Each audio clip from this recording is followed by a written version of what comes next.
আসসালামু আলাইকুম বন্ধুরা। তো মন যদি একটু নরম হয় তবে অবশ্যই কিন্তু তার চোখে জল ধরে রাখা একদম কঠিন, অবশ্যই মানে খুবই কঠিন। আর গাইস আজকে থাম্বনেল দেখে বুঝতে পেরেছো যে খুবই একটা ইমোশনাল একটা ওয়াচ হতে চলেছে। থাম্বনেলটা এতটা হাইলাইট করেছে যার জন্য কিন্তু আমি প্রথমে এই কথাটা বলতে বাধ্য হলাম। অবশ্যই গাইস, তো গাইস আজকে টাইটেলটি হলো যে ওয়াচ শুনে সবাই কেঁদেছে গাইস। মানে এই ইমোশনাল টাইটেলটাও টোটালি এতটা ইমোশনাল, মানে গাইস কলিজা ঠান্ডা হয়ে যাবে তোমরা যদি এই ওয়াচটি যদি শোনো। আর আনিসুল রহমান হুজুরের ভিডিও গাইস, তোমরা সবাই চাচ্ছ যে ওনার ভিডিও নিয়ে আসো, সত্যি ওনার ভিডিও শুনলে পুরো কলিজা গাইস ঠান্ডা হয়ে যায়। মানে এতটা ইমোশনাল একটা মানুষ যে এতটা ইমোশনাল ওয়াচ করতে পারে, সেটা আমরা এই হুজুরের ভিডিও না দেখলে গাইস আমরা বুঝতেই পারতাম না। এত ভালো বলবেন, মানে বলেনও যা দরুন কিন্তু সকলের চোখ দিয়ে জল অটোমেটিক বেরোবে। মানে হয়তো বা আমি মারলাম, ও মারলো, এরকম করে জল বেরোয়, কিন্তু উনি এমন ভাবে কথাগুলো বলবে জল বেরোতে বাধ্য হবে। তো তোমরা এত সুন্দর আমাদের কমেন্ট করেছো, তো তার জন্য কিন্তু অসংখ্য ধন্যবাদ গাইস। তোমরা এত সুন্দরভাবে আমাদের সাপোর্ট করছো, প্লিজ এইভাবে তোমরা আমাদের পাশে থেকো আর আমাদের চ্যানেলটাকে অবশ্যই সাবস্ক্রাইব করো। আর এত সুন্দর ভিডিও অবশ্যই দেখতে হবে। তো আমাদের মেইন ভিডিও কিন্তু ডেসক্রিপশন বক্সে চলে আসবে, প্লিজ গাইস তোমরা চেক আউট করে নাও। তো চলো গাইস আজকের ভিডিওটি শুরু করা যাক। আল্লাহ তাআলা বলে, বান্দা হিসাবের সময় তো কাছাইয়া গেল, আখিরাত তো চলেই আসলো, কিয়ামত তো চলেই আসলো, আজ তো তুমি গাফিল হয়েই রইলা। 40 বছর হয়ে গেছে, 1 বছর শেষ হইছে, এভাবে বুঝি নাফরমানিতে পড়ে রইলা বান্দা। 365 দিনে কোনদিন ছেলেরা তোমরা যারা ফজরের নামাজ পড়ো না, তুমি বলো না বাপ এত শক্ত এত পাষাণ কেমনে হইলা? একটা বছর কোনদিন ফজরের নামাজ পড়ো নাই, মানে একটা বছর এত বড় নিকৃষ্ট জানোয়ার মুসলমানের বাচ্চা কেমনে হয়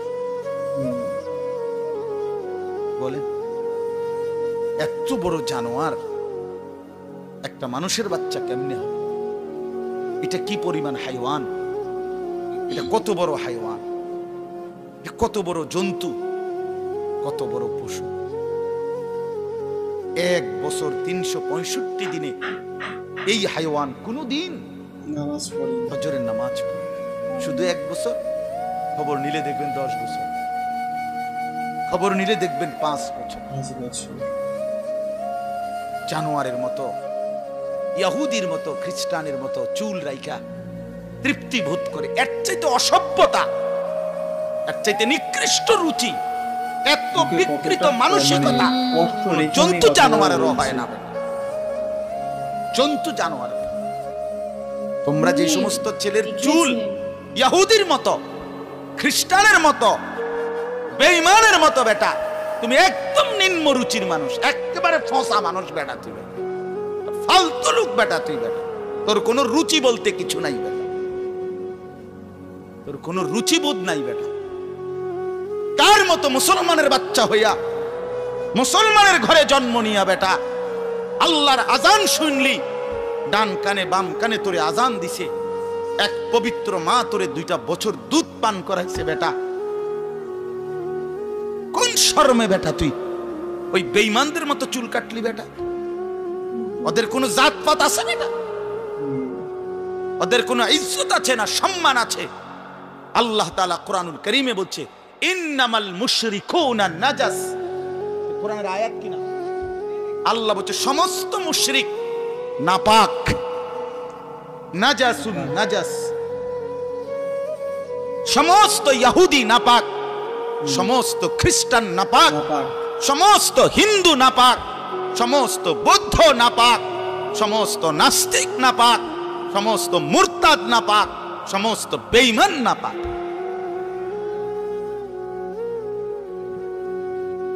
কার মতো বেটা চুল রাখলি? কারে দেখা বেটা পেশাব করে পানি লস না বেটা? কোন সভ্যত থেকে শিখলি বেটা? এটা কার থেকে শিখলি? জীবনে 2-4 অক্ষর পড়ালেখাও করো নাই,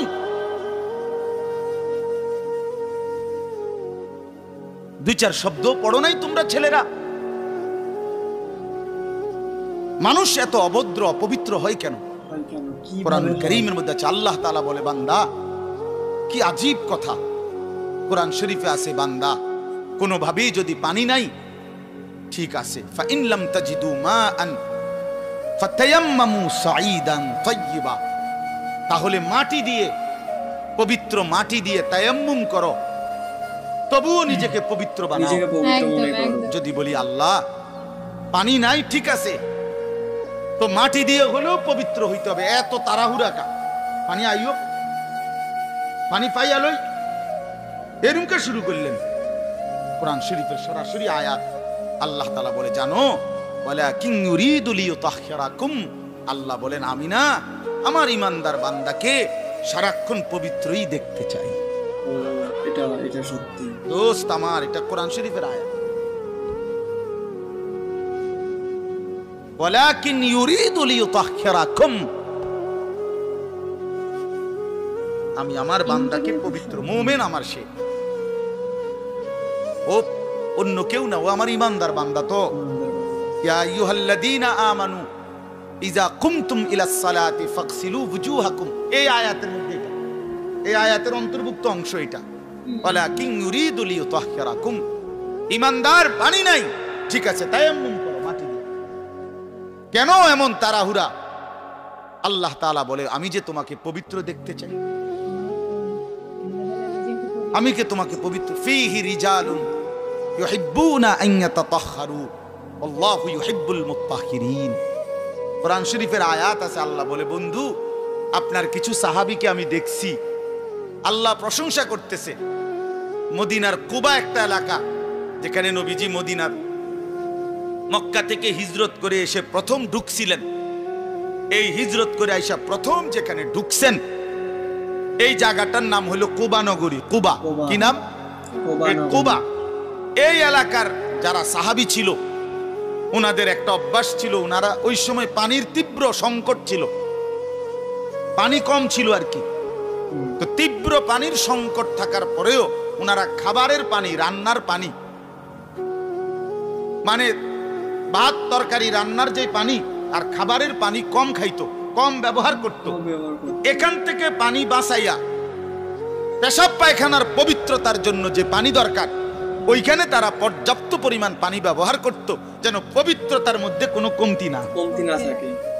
আল্লাহর কসম, এই কথাইটা, তাদের এই আখলাক আচরণটা আল্লাহ এত পছন্দ করছে, কোরআন শরীফের আয়াত নাজিল করে ডাইরেক্ট তাদের প্রশংসায় আল্লাহ বলছে ফীহি রিজালুন, আপনার সাহাবীদের মধ্যে কিছু লোক এমন আছে আমি দেখতেছি ইউহিব্বুনা আন ইয়াতাতাহহারু, যারা ভালোভাবে পবিত্রতা অর্জন করাটাকে খুব পছন্দ করে। আল্লাহু ইউহিব্বুল মুত্তাহহিরিন, নবী শুনায়ে দেন এমন পবিত্রতা অর্জনকারীদেরকে আমি আল্লাহও ভীষণ ভালোবাসি।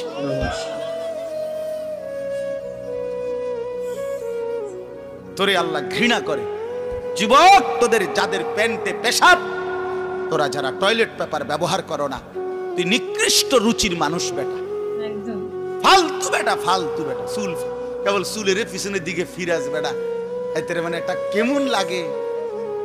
সামান্য সামান্য সহপাঠী বা সামান্য সেরকম আর সেরকম লাগতেছে তোরে দোস্ত, জিঙ্গাইলে না বলে সেরকমটা কেডা? সেরকম ঠিক আছে লাগতেছে, আমিও কই, কিন্তু সে কে যার মতো লাগতে আছে? হেইতে কেডা যে যার মতো? সেরকম তো বুঝছি, সেরকমটাকে? সেরকম কি গাঁজাখোর, না ফুট্টাখোর, না বাবাখোর, না ডাইলখোর, না হারামখোর, না মদখোর, না ইয়াবাখোর? কার মতো লাগতেছে তারে জিঙ্গা? তুই যে আমারে কইলি সেরকম লাগতে আছে, হেতে কেডা যার মতো লাগতে আছে আমারে? কথা বলেন। হ্যাঁ, তো জিঙ্গাইলে কবে দোস্ত ফুট্টাখোরের মতো লাগে, তোর বাবাখোরের মতো লাগে তো। কারণ কোন ভদ্র মানুষ, ইমানদার, নামাজি, কোন চরিত্রবান পবিত্র মানুষ নাপাক থাকতে পারে না। তো তাহলে তো এটা বুঝাই যায় তোরে কার মতো লাগে বেটা। হ্যাঁ, নাই তো হে বলুক যে দোস্ত তোর চুল দেখে মনে হয় পুরা বাইজিদ বুঝতাম, তোর একদম জোনায়েদ বাগদাদির মতো লাগতে আছে, এমন নি? তাহলে তোর চোর ডাকাইতের মতোই তো লাগে। আস্তাগফিরুল্লাহ, আস্তাগফিরুল্লাহ। প্রিয় ভাই আমার, বন্ধু আমার, আখিরাত যেন ভুলে না যাই। মহান আল্লাহ পাক রব্বুল আলামিন এই কুরআনুল কারীমের মধ্যে বারবার আমাদেরকে আখিরাত মনে করাইছে। আমাদের জিন্দেগি ঈমানের জিন্দেগি, আমাদের জিন্দেগি পবিত্র জীবন ভাইয়া। আমরা শুধুই দুনিয়ার জন্য না, শুধু দুনিয়ার জন্য আল্লাহ তাআলা কোরআন শরীফ আছে ওয়াদারনি ওয়াল মুকাদ্দিবিনা উলিন নি'মাতি ওয়া মাহিলহুম কালিলা। আল্লাহ বলছে, হে আমার বান্দারা, নাফরমান পাপীদেরকে অল্প সময়ের জন্য দুনিয়া ভোগ করতে দাও, ওদেরকে দুনিয়া খাওয়ায়া পরায়া এরপরে আমি নিয়ে আসবো, আমি এজন্যই বানাইছি। কিন্তু তোমরা মুমিন, তোমরা ঈমানদার, তোমাদেরকে আমি আল্লাহ তাআলা জান্নাতের জন্য বানাইছি, জান্নাতের জন্য।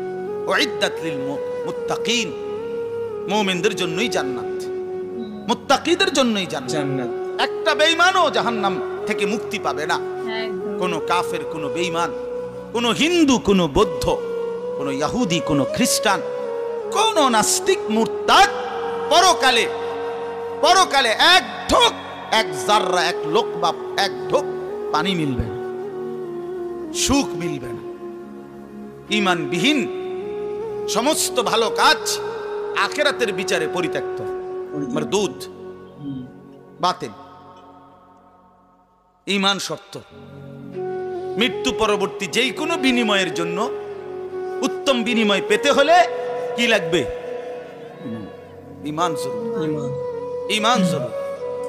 সবার আগে লাগে ঈমান হারা সর্বহারা, আল্লাহ হারা সর্বহারা।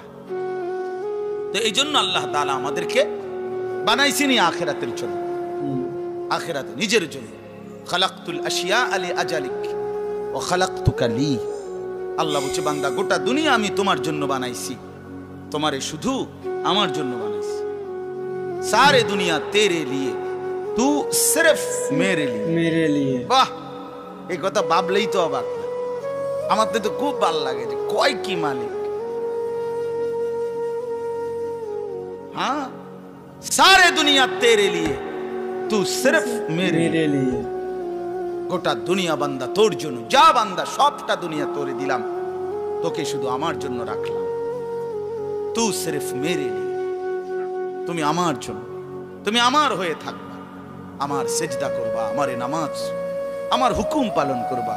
তো দুনিয়া ও ইজ্জতের সাথে আমি আল্লাহ চালাবো, আখিরাতেও তোমারে আমি আল্লাহ সর্বোচ্চ সম্মানজনক রিজিক, সর্বোত্তম জান্নাত আমি নিজে দিয়ে দেব। ফালানুহিয়ান্নাহু হায়াতান তাইয়্যিবাহ ওয়া লানাজজিয়ান্নাহুম আজরাহুম বিআহসানি মা কানু ইয়ামালুন। রব্বুল আলামিন বলেন, দুনিয়াতেও আরামের জীবন দেব, আখিরাতেও সর্বোত্তম বিনিময় দেব। শর্ত কেবল দুইটা, এক নাম্বার ঈমান, দুই নাম্বার নেক আমল। মান আমিলা সালিহাম মিন যাকারিন আও উনসা ওয়া হুয়া মুমিন। আল্লাহ বলেন, পুরুষ কিংবা নারী যদি ঈমান অবস্থায় সবগুলো নেক আমল করতে পারো, আমি আল্লাহ ওয়াদা দিলাম বান্দা, দুনিয়াতেই তোমাকে আরামের জীবন দেব, আখিরাতেও সর্বোত্তম বিনিময় দেব। সুবহানাল্লাহ। চলেন, আমার কথা শেষ। আমার বাপ, আমি তর্জমা শুনাই, তাইলেই কথা শেষ।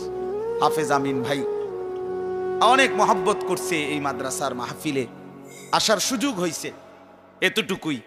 আরো উলামায়ে কেরাম, আমাদের আল্লামা মুফতি আমজাদ হুসাইন সাহেব হযরত অনেক অসুস্থ, উনি আজকে অনেক দিন ধরে ডেঙ্গুতে আক্রান্ত। আজকেও আসরের পরে কথা বলছি, খুব আস্তে আস্তে কথা বলে, খুব ক্লান্ত, দুর্বল।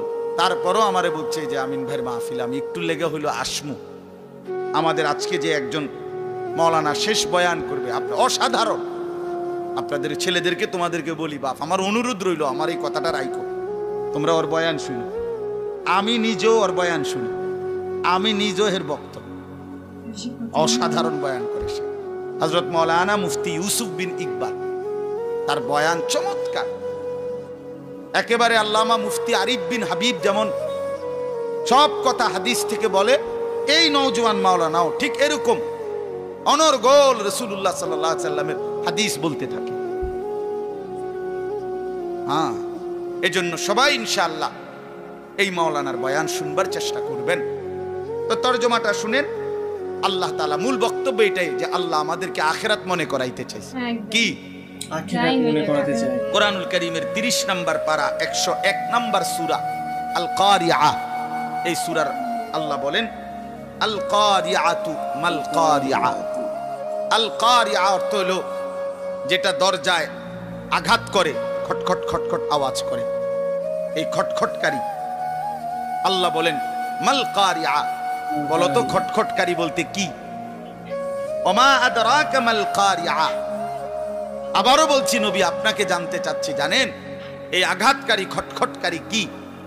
আল্লাহ বলেন সেটা হলো আখিরাত, কিয়ামত। আখিরাত, কিয়ামত, যেটা আপনার কাছে প্রতিদিন আমাদের কাছে খটখট করে আমাদের দরজায় যেন ঘন্টা বাজাইয়া বলে যাচ্ছে যে কিয়ামত তো চলেই আসলো। আখিরাতের প্রস্তুতি কি হলো বলো? ওই মানুষ তো মরে গেল দেখলা, তুমিও তো মরে যাবা, তোমার প্রস্তুতি কি বলো? এক লোকের জানাজা যাচ্ছিল, লাশ, এক বুজুর্গ আল্লাহওয়ালা ওই সামনে দাঁড়ানো, তো ওনার পাশের এক লোক বলতেছে কার জানি কবর, কার জানি মৌত হইল, আরে কার জানি কার জানি। তখন তিনি বললেন ভাই তোমার মরণ হইল, নয়তো আমার মরণ হইল। মানে এইটা ভাবো যে হয় তোমার মরণ হইছে, নইলে কার মরণ হইছে? আমার মরণ হইছে। আর ভাবো সে তো মৃত্যুবরণ করছে, তিনটা অবস্থা তার শেষ। একটা হলো আজরাইলকে দেখা, এটা তার শেষ। এরপরে জান কবজের যন্ত্রণা, এটা তার শেষ। আর জান কবজের পরে তার মৃত্যুটা বিভৎস, অনেকের মৃত্যু হইতে পারত, তার শরীর ছিঁড়া ফেলছে, তার শরীর নিশ্চিহ্ন হয়ে গেছে, এরকম আপনার মৃত্যু হইতে পারত। কিন্তু তার তো স্বাভাবিক মৃত্যু হইল যে তার লাশটা অক্ষত আছে, দেখা যায়। তুমি এবার ভাবো যে তোমার সামনে তিনটা রয়ে গেছে, আজরাইল তোমার সামনে কেমন দাঁড়াবে, তুমি চিন্তা করো। তোমার জান কবজের কষ্ট কেমন হবে, তুমি ভাবো। তোমার মৃত্যু কি স্বাভাবিক হবে নাকি অ্যাক্সিডেন্ট আর অস্বাভাবিক কোনো মৃত্যু হবে, সেটা নিয়ে ভাবো।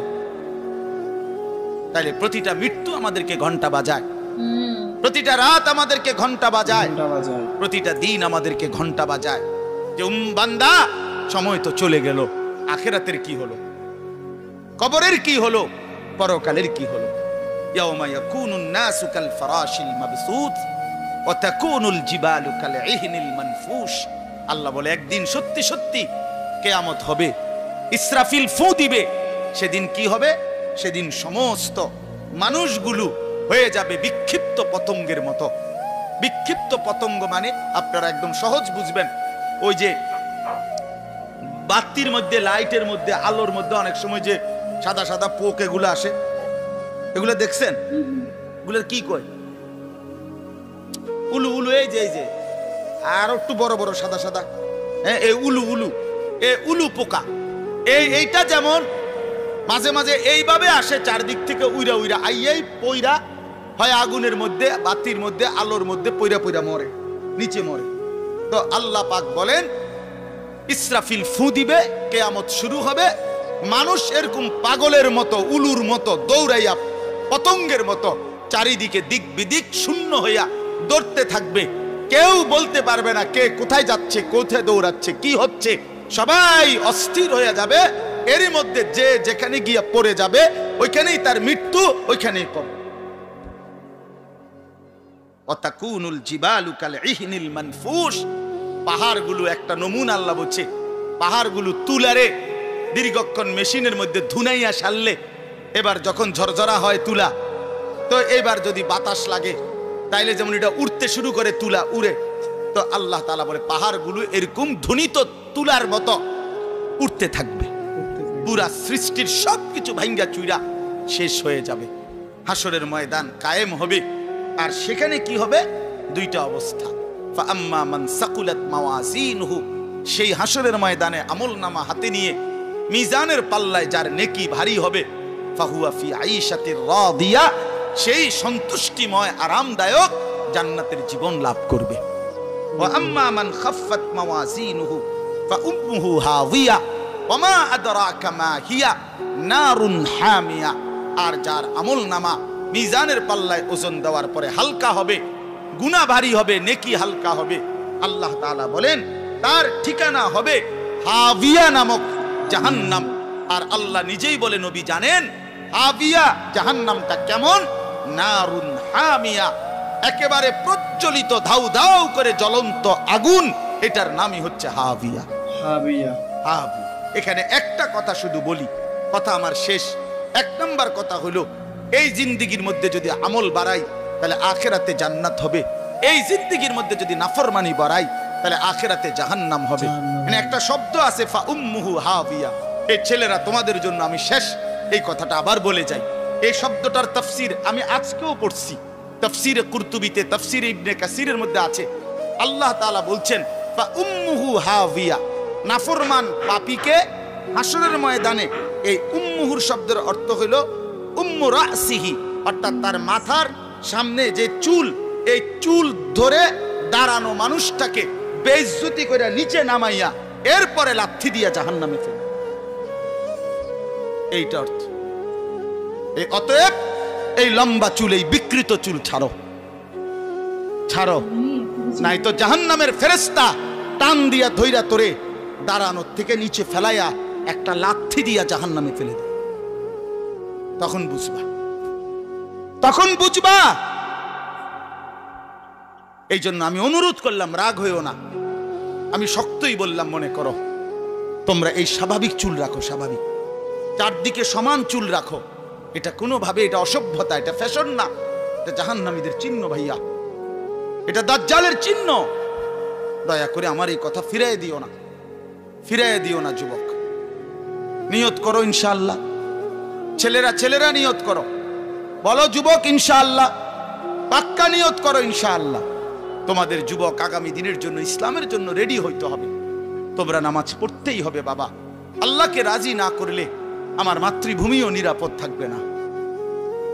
ফিলিস্তিন বহুদিন যাবত রক্তাক্ত, রোহিঙ্গা বহুদিন যাবত আরাকান রক্তাক্ত, কাশ্মীর বহুদিন যাবত রক্তাক্ত। আজ আমার মাতৃভূমিও শহীদ সাইফুল ইসলামের রক্তে রঞ্জিত। এ কথা বেঈমান প্রমাণ করে দিছে ইসকনের গুন্ডারা, সন্ত্রাসীরা, এই বেঈমানরা প্রমাণ করে দিছে যে মুসলমান সুযোগ পাইলে তোদের কাউরে ছাড়ব না। কি হুজুর, কি পাবলিক, কেউরে ছাড়ব না। হ্যাঁ, বইয়া বইয়া মোবাইল টিপো, টিপো, বইয়া বইয়া নারী দেখো। একদিন যখন বেঈমান গর্দানে ছুরি রাখবে, সেদিন বুঝবা আল্লাহ কি জিনিস,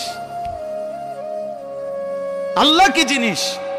এজন্য মরলে যদি ঈমানের সাথে মরতে পারি, সেজদা দিয়ে মরতে পারি, আল্লাহর গোলামি করে মরতে পারি, তো এই জীবন যদি চলেও যায়, রক্তে যদি জমিন ভেসেও যায়, কোনো অসুবিধা নাই। ঠিক কিনা বলেন না কেন? মরণ যখন শহীদে মরণ, খালাস, কোনো সমস্যা নাই। ঈমানের মৃত্যু ব্যর্থ না, শহীদের মৃত্যু ব্যর্থ না। কিন্তু যদি নাফরমানির মৃত্যু হয়, যদি বেনামাজি মৃত্যু হয়, যদি শরীর নাপাক, প্যান্ট নাপাক, নারী দেখতে দেখতে, উলঙ্গ ছবি দেখতে দেখতে, তো এই অবস্থায় যদি তোর মরণ হয় বেটা, কি হবে তোমার, কি হবে বাবা? এজন্য দয়া করে আখিরাতের জন্য প্রস্তুতি নাও, পরকালের সামান বানাও, নিজের আখিরাত সুন্দর করো। আল্লাহ তাআলা আমাদের প্রতিটা ছেলেকে তৌফিক দান করেন। বাবারা, আপনাদেরকেও বলি, 60 বছর 50 বছরে আপনারা আখিরাতের ফিকির করেন, কবরের ফিকির করেন, পরকালের সামান কি হলো সেটার ইন্তজাম করেন। খাট পালং, সোফা, ফার্নিচার, এগুলো যেদূর হইছে হইছে, আমনে শেষ না করলো এটি ফুলাইনে পরে করব, নাতি নাতনিরা আরো বানাইবো, এটি শেষ হইতো না। পৃথিবীতে আমনে মরার পরও গাছ থাকবো, আমনে মইরা যান, কোনো অসুবিধা নাই, আমনে মইরা দেখবেন গাছ মরছে না সব। পৃথিবীতে আমনে মরার পরেও দুনিয়া থাকবে, কাজে দুনিয়া ওরা বাকিরা করবে, আপনি এবার কবরের সামান করেন।